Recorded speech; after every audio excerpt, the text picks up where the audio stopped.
J'en peux plus de moi, c'est incroyable ce qui m'est arrivé.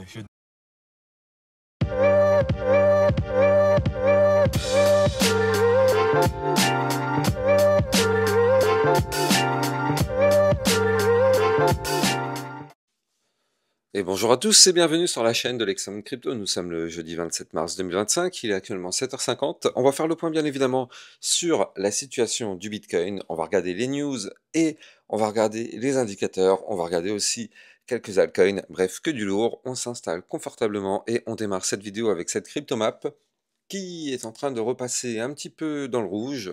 Et oui, on le sait, hein, le Bitcoin qui a retracé un petit peu hier, forcément tout le marché crypto est en train de suivre. On a du côté du hype un moins 8%. On va voir ensemble qu'il s'est passé quelque chose hier d'assez important du côté de Hyperliquid. Bref, que du lourd aujourd'hui. On s'installe et on démarre avec les news. Donc du côté eh bien, des news, qu'est-ce qui s'est passé? Alors justement, on démarre directement avec ça. Donc, il y a eu une affaire explosive sur Hyperliquid impliquant Jelly Jelly, donc un token. Un trader a ouvert un short géant de 6 millions de dollars, je ne sais pas si vous vous rendez compte, sur le token Jelly, avant de provoquer sa propre liquidation en faisant grimper le prix. Ce qui a eu comme conséquence, c'est qu'en fait, Hyperliquid se retrouve coincé avec une position, on appelle ça une position de toxic short, et enregistre une perte de 10 millions de dollars. Donc c'est-à-dire qu'il y a une perte de 10 millions de dollars sur Hyperliquid. En même temps, le token Jelly Jelly a vu sa capitalisation s'envoler de 10 à plus de 50 millions de dollars en moins d'une heure. Donc forcément, il s'est mis à exploser ce token. Et donc, qu'est-ce que ça a entraîné comme problème? Eh bien, ça a eu un effet en fait de squeeze forcé. Et donc, ça derrière, si le market cap du Jelly Jelly atteint 150 millions, eh bien, Hyperliquid pourrait être balayé. Donc, je ne sais pas si vous vous rendez compte quand même des impacts. Ça a quand même des impacts vraiment majeurs du côté du secteur crypto-monnaie. On l'a vu d'ailleurs, hein, hier, ça a entraîné aussi derrière une chute. On l'a vu tout de suite, hein, vers 14h, 15h, quelque chose comme ça, le marché s'est mis un petit peu à chuter. Alors que ça a eu des impacts vraiment directs sur le secteur financier et ça montre clairement que le marché est vraiment 100% pas capitalisé, c'est vraiment le marché est 100% manipulé. Donc bon, de toute façon, on le sait, le marché crypto, on le sait hein, que c'est un marché qui est complètement manipulé, étant donné que les capitalisations sur certaines crypto-monnaies sont très faibles. Donc il suffit que certains gros portefeuilles eh bien, fassent des actions pour effectivement faire la pluie et le beau temps sur le token en question. Bref, du côté du club Lexarocket, hier, on avait vu la crypto-monnaie VeChain. Pour tous ceux qui sont intéressés, n'hésitez pas d'aller la voir. Clairement, la configuration est très intéressante. Il y a quelque chose de peut-être sympa qui est en train de se préparer. CryptoLitande qui nous pousse que c'est vraiment le bon moment pour acheter du Bitcoin selon Dominique Rizzo, qui est le gestionnaire de portefeuille chez T. Rowe Price lors de la conférence Exchange à Las Vegas. Selon lui, s'exposer au Bitcoin quand il est proche de son coût historique est une opportunité à ne pas manquer. Donc bon, après chacun sa façon de penser, mais en tout cas, ça peut sembler être une bonne opportunité selon lui. GameStop qui mise sur le Bitcoin. En effet, l'entreprise adopte le Bitcoin comme actif de réserve dans sa trésorerie avec sa nouvelle politique d'investissement. Actuellement, le GME détient 4,75 milliards de dollars en liquidités. Donc, est-ce qu'ils vont investir 100% de ces liquidités justement sur du Bitcoin? Ce serait quand même un gros mouvement, ce serait quand même un gros achat, parce qu'avec 4,75 milliards de dollars, on en achète du Bitcoin. Donc, à voir, soit ils misent tout dessus, soit ils miseront une partie. On verra bien, ils vont sûrement faire un achat dans les prochaines semaines. La SEC qui intensifie son focus sur la crypto-monnaie, en effet, son groupe de travail tiendra 4 tables rondes entre le 11 avril et le 6 juin pour discuter de plusieurs points: la réglementation, la garde des crypto-monnaies, la tokenisation et la DeFi. Donc ce sont quand même des gros sujets, ce sont des sujets piliers, donc on verra bien ce qui va être dit, mais effectivement, c'est quand même hyper intéressant de voir que ce sont des sujets qui sont vraiment travaillés, ce sont des sujets qui sont vraiment pris au sérieux par rapport à la SEC, alors qu'avant, on sait très très bien qu'avant, c'était même pas la peine d'en entendre parler. La SEC, elle voulait surtout pas parler de ces sujets-là. Pour elle, c'était 100% à détruire, quoi, en gros. Hier midi, on avait vu la crypto-monnaie Chainlink sur, YouTube. Pas eu beaucoup de vues donc je sais pas, soit c'est une crypto qui vous intéresse pas, soit c'est je sais pas. Mais en tout cas, hier midi, je vous ai fait une vidéo concernant la crypto-monnaie Chainlink, donc elle est sur YouTube, n'hésitez pas d'aller la regarder. Du côté du club Lexa Rocket, on avait vu la crypto DEAI, effectivement, qui avait une très, très, très grosse configuration. Je rappelle, dans le club, ça vous permet de recevoir encore plus de vidéos d'analyse technique sur d'autres crypto-monnaies et ça vous permet aussi de recevoir des potentielles crypto-pépites. N'hésitez pas, le lien est en description de vidéo. Du côté de Ripple, ça bouge. Donc Ripple Labs règle son litige avec la SEC en acceptant une amende de 50 millions de dollars. La SEC conservera 50 millions sur l'amende initiale de 125 millions de dollars, selon Stuart Alderoty, responsable juridique de Ripple. Sous la direction de Gary Gensler, il faut savoir que la SEC réclamait 2 milliards de dollars pour des transactions non enregistrées. Donc je ne sais pas si vous vous rendez compte, on passe de 2 milliards de dollars à 50 millions de dollars. Bon, pour nous, comme un des mortels, ça paraît des sommes quand même considérables, même si là, on parle que de 50 millions de dollars d'amende. Mais il faut quand même se dire qu'à la base, c'était vraiment une amende à 2 milliards de dollars, donc c'est quand même assez ouf. Alors, du côté de CZ qui nous fait un petit tweet sympa. Alors, comprendre, conviction, patience, c'est la recette de la richesse selon CZ. Donc, il faut comprendre que les tendances technologiques à 10 ans sont plus faciles à voir que le prix de demain. Ne soyez pas ceux qui ratent l'évidence, voyez loin. Donc, en gros, ce que nous dit CZ, c'est qu'en fait, il faut privilégier effectivement le fait de faire du holding et surtout, il faut privilégier le fait que quand on investit, il ne faut pas s'attendre à des rendements instantanés. Malheureusement, ça c'est important, hein, parce qu'en fait, on le sait, en crypto-monnaie, beaucoup de personnes pensent qu'ils vont devenir riches et devenir riches rapidement. Je dis ça parce que c'est vraiment le cas. Quand je vois des commentaires de certaines personnes, c'est vraiment, vraiment le cas. Et il y a beaucoup plus de personnes que ce qu'on peut penser. Donc il faut vraiment se dire que c'est pas le cas. Et au moins, grâce à ce genre d'informations, ça nous remet un petit peu en place et ça nous fait comprendre que non, le secteur crypto-monnaie est très, très difficile et il faut vraiment avoir, encore une fois, un plan pour survivre. La SEC intensifie, donc moi ça on l'a vu tout à l'heure, et après Hyperliquide on l'a vu aussi. Donc là du coup du côté des news on a fait le point. Je rappelle que si vous voulez recevoir toutes les news et toutes les actualités, vous pouvez me suivre sur Twitter. Vous avez le lien de mon Twitter en description de vidéo. Et si vous souhaitez recevoir encore plus de vidéos concernant ce que les crypto-monnaies, eh bien vous avez aussi le lien du club Lexa Rocket dans lequel vous voyez d'autres cryptos et il y a des potentielles pépites et il y a aussi effectivement bien plus de cryptos qui sont analysés que sur YouTube. Le lien est en description de vidéo. Allez, on va démarrer l'analyse technique. Avant ça, je rappelle à tout le monde que tout ce que je vais dire dans cette vidéo n'est en aucun cas un conseil financier. C'est à vous de faire vos propres recherches. Et n'oubliez pas que le trading de crypto comporte les risques de pertes partielles ou majeures. Alors, du côté de la map de liquidité, donc on a été chercher quand même ici, donc, on a fait un coup de balai entre les 87 000 et les 85 800 dollars. Donc, effectivement, dans cette zone-là, ça y est. Maintenant, il y a des grosses liquidités à regarder au nord, hein. On a un cluster qui est ici entre les 88 500 et les 88 800. Donc il y a un cluster à venir chercher ici. Il y en a un autre au-dessus à 89 500 dollars. Et on voit qu'il y a quand même énormément d'ordres au-dessus. Alors en dessous aussi, hein, j'ai envie de dire, mais quand même beaucoup moins. Il n'y a pas des clusters aussi importants que ceux qu'on voit au nord. Donc de quel côté ira le marché? On va essayer de regarder ça dans la vidéo.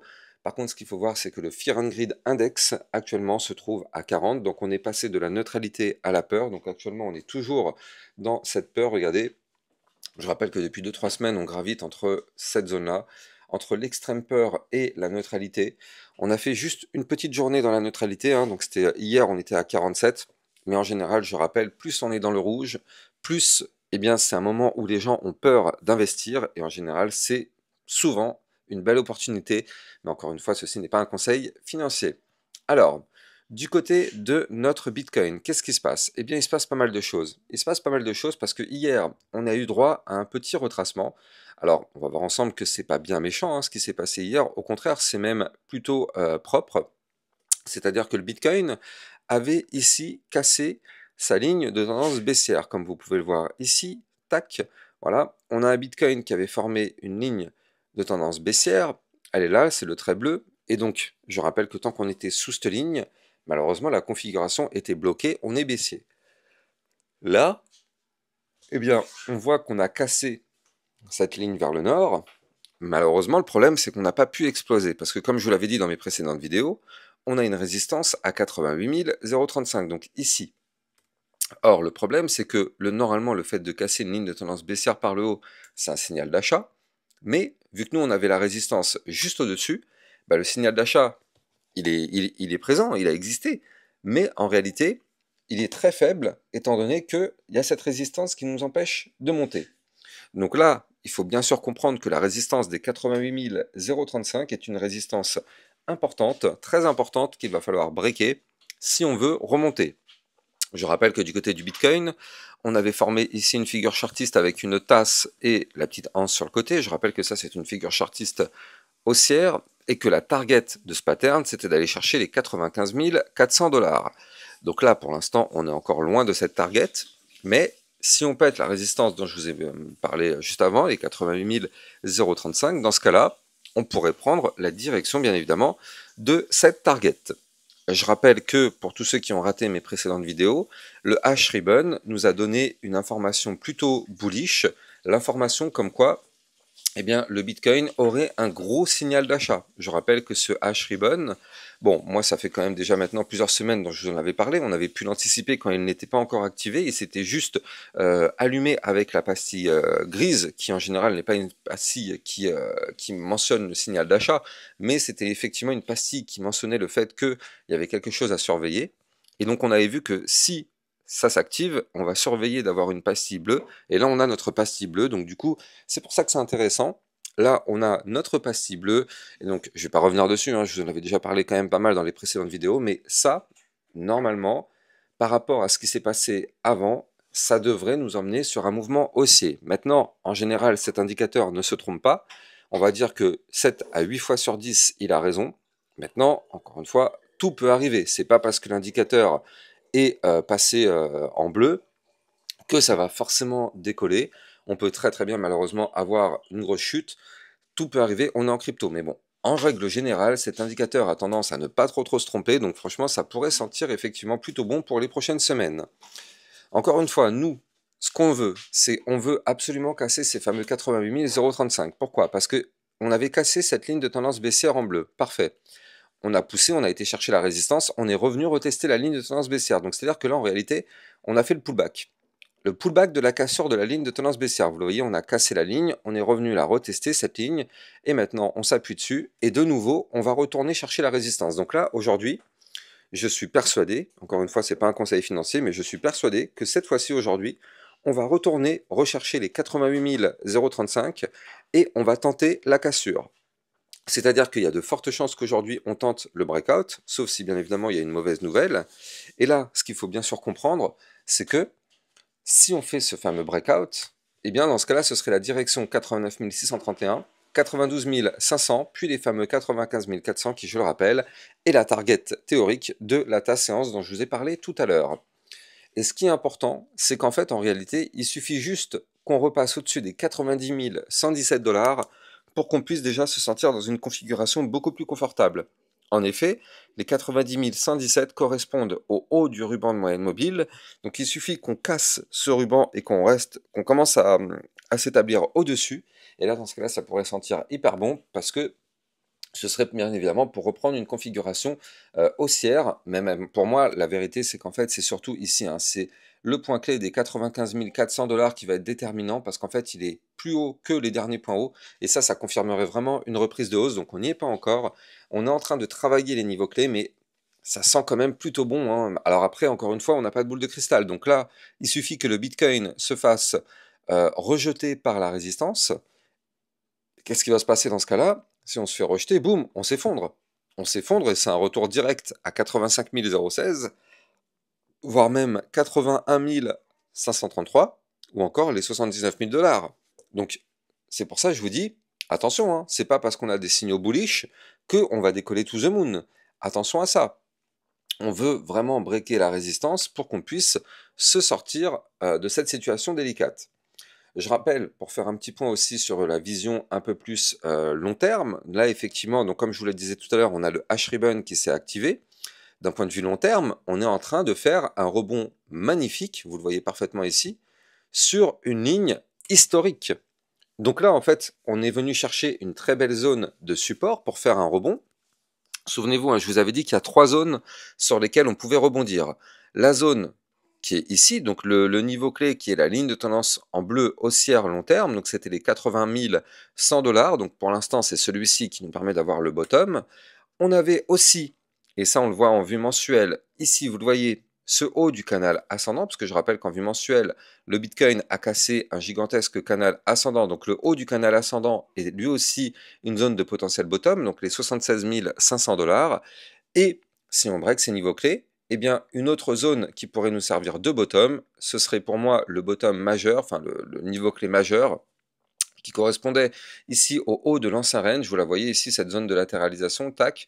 Et bien du coup, ici, on a les 71 900 $ qui serait lui aussi une zone de bottom. Donc pour moi, c'est ce que je vous avais dit. Je vous avais dit, on aura le bottom, quoi qu'il arrive, sur l'un de ces trois niveaux. Soit celui-ci, soit les 76 500, soit ici, le haut de l'ancien range. Donc pour l'instant, a priori, c'est celui-ci qui a l'air d'être pris en compte. Donc tant mieux. Donc nous, en tout cas, on est en train de rebondir sur une très belle zone long terme, qui est une zone vraiment historique. Et ça tient. Maintenant, on est en train de travailler la résistance aussi long terme Fibonacci, hein, les 0,382, à 88 475. Donc c'est pour ça que pour l'instant, vraiment, c'est délicat. C'est délicat de péter ces 88 000 $, parce qu'on l'a vu tout à l'heure, on a quand même deux fortes résistances sur cette zone-là. Mais le momentum MACD en vue long terme, il est quand même très propre, hein. On est à 51, même pas. Ouais, on est à 50 en réalité. On est à 50, donc on est vraiment sur une zone sur laquelle on a de la place pour pousser. Et le momentum MACD, pour l'instant, est contrôlé par les bears, oui. Mais regardez, le momentum ne va pas de plus en plus bas, hein. Là, pour l'instant, on a arrêté la chute du côté du momentum MACD. Donc ça, c'est plutôt intéressant. Allez, on va aller checker maintenant ce que nous fait notre Ethereum. Donc du côté de l'Ethereum, qu'est-ce qui se passe? Eh bien, lui aussi, il est en train de faire un très joli rebond. Et je rappelle que l'Ethereum, eh bien, a formé ici une phase haussière depuis maintenant le 10 mars, vous le voyez. On était dans une structure baissière, alors on l'est encore hein, d'un point de vue moyen terme, ne soyons pas naïfs, regardez ça. On est dans une structure baissière moyen terme depuis ici le 16 décembre, tac, on le voit, on est sous une ligne de tendance baissière, donc on n'arrive pas à aller plus haut. Tant qu'on est dans ce triangle, dans ce canal que je vous ai dessiné ici, on est baissier. Vous le voyez, les points hauts sont de plus en plus bas, les points bas sont de plus en plus bas, donc on est baissier. Mais ce qu'on voit, c'est que là, à l'intérieur de ce canal baissier, on est en train de former ici une tentative de reprise de hausse. Alors, avant de continuer, je rappelle que vous pouvez trader toutes ces crypto-monnaies en utilisant mon lien de parrainage Binance que vous avez en description de vidéo, qui vous permet d'obtenir un bonus à vie sur vos frais de trading, et ça vous permet de trader sur une plateforme enregistrée PSAN auprès de l'AMF. N'hésitez pas, le lien est en description de cette vidéo. Donc là, en tout cas, depuis le 10 mars, on voit que la structure est inversée. On a des points bas de plus en plus haut, des points hauts de plus en plus haut. Donc on est sur une inversion de structure, donc on est effectivement sur une tentative de reprise de hausse. Alors, je dis bien une tentative parce que pour l'instant, elle n'est pas confirmée. On avait formé ici ce qu'on appelle une tasse et anse. On avait validé ce pattern hein, parce qu'il fallait qu'on break au-dessus des 2057 $. C'est ce qui s'est passé, malheureusement, hier on a reperdu ce niveau clé, donc du coup on est repassé en dessous. Donc là pour l'instant la tasse séance est oubliée temporairement, donc il ne faut plus s'attendre à une poussée haussière maintenant, tant qu'on ne repasse pas au-dessus des 2081 $. Maintenant, est-ce que c'est grave? Pas du tout, parce que comme vous pouvez le voir, eh bien, on est toujours sur une structure haussière. Et donc, tant qu'on est sur cette structure, on a l'espoir de remonter, justement, rechercher des points hauts. C'est le but d'avoir une structure haussière, c'est que justement, eh bien, on est censé maintenant aller chercher des points plus hauts, jusqu'à ce qu'on touche notre ligne de tendance baissière qui est ici, et à ce moment-là, on verra ce qui se passe. Soit on pète notre ligne de tendance baissière et on continuera de pousser vers le nord, soit on viendra chercher la ligne de tendance baissière, elle sera trop forte, elle nous rejette et on s'effondre. Il faudra voir ça, mais dans tous les cas, là du côté de l'Ethereum, on sera fixé de toute façon dans les combien? Dans les encore 9 à 10 jours, on aura effectivement une résolution. Soit dans les 9 à 10 jours, on cassera cette ligne de tendance haussière et on retournera malheureusement rechercher les 1936, voire même les 1834 ou des points encore plus bas. Soit on s'appuie dessus, comme c'est le cas actuellement, parce que vous le voyez, on s'appuie parfaitement sur la ligne. Et derrière, ce serait pour rebondir et aller chercher la ligne de tendance baissière et tenter sa cassure par le haut. Dites-moi en commentaire si vous pensez que l'Ethereum va pouvoir se relancer, ou bien, et si vous pensez que le bull run, eh bien, va continuer. Alors, n'oubliez pas aussi au passage de liker, commenter et partager au maximum. Vous le savez, ça participe grandement au référencement de ma chaîne YouTube. Et abonnez-vous pour recevoir tous les jours 1, 2 à 3 vidéos concernant le Bitcoin et les altcoins sur ma chaîne YouTube. Je vous souhaite de passer une très bonne journée. Je vous dis à plus tard. Ciao, ciao. Bitcoin, Ethereum, you know the drill. Lost it all, but came back with the skill. I lost it all, but now I'm back. Crypto millionaire, that's a fact. Diamond hands through the crash. Now my wallet's looking stacked. Bounce back stronger than before. Digital money making me soar. Learn my lessons, played it smart. Crypto king from the start.